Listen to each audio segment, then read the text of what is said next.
BJP రాష్ట్ర మాజీ అధ్యక్షుడిగా ఆ పార్టీని పరుగులు పెట్టించిన బండి సంజయ్ రాజకీయ జీవితంలో ఎన్నో మలుపులు కనిపిస్తాయి.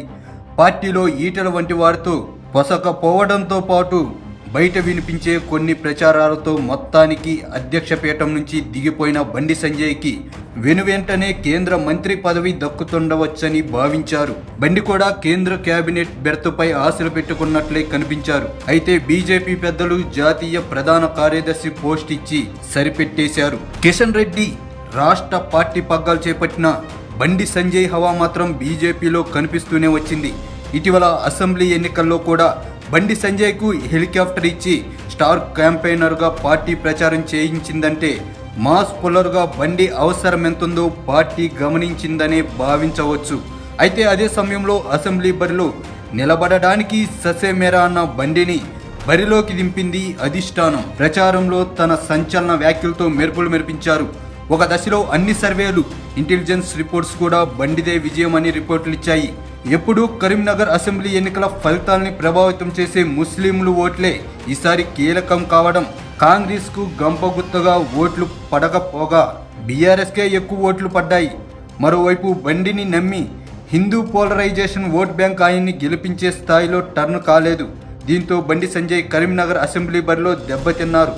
అయితే కేవలం 3000 ఓట్ల పైచిలుకు తేడాతోనే మాత్రమే ఓటమి పాలు కావడంతో పాటు గతం కంటే ఈసారి బండి సంజయ్కి ఓట్లు పెరగడం గమనార్హం. అయితే అసెంబ్లీ ఎన్నికల్లో దగ్గరిదాకా వచ్చి ఓటమి పాలయ్యారన్న ఒకంత బాధ బండిలో ప్రారంభంలోనే కనిపించిన ఈసారి పోలైన ఓట్ల సంఖ్యతో మరోవైపు ఆనందం, అదేవిధంగా తాను అనుకున్నట్లే మళ్ళీ ఎంపీ బరిలో ఉండేందుకు భావన వ్యక్తం అవుతుందంట.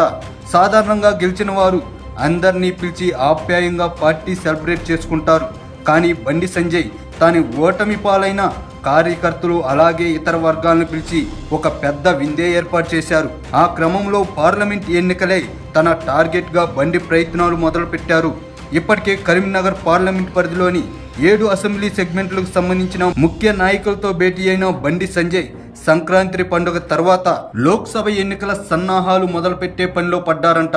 పండుగ తర్వాత ప్రతి అసెంబ్లీ సెగ్మెంట్లోని బూత్ స్థాయి లీడర్లు, కార్యకర్తల వరకు పిలిపించుకుని లేదంటే కుదిరితే తానే వెళ్లి మీటింగ్స్ అరేంజ్ చేసుకుని మళ్ళీ ఎంపీగా గెలవాలన్న పట్టుదలతో ఉన్నారంట.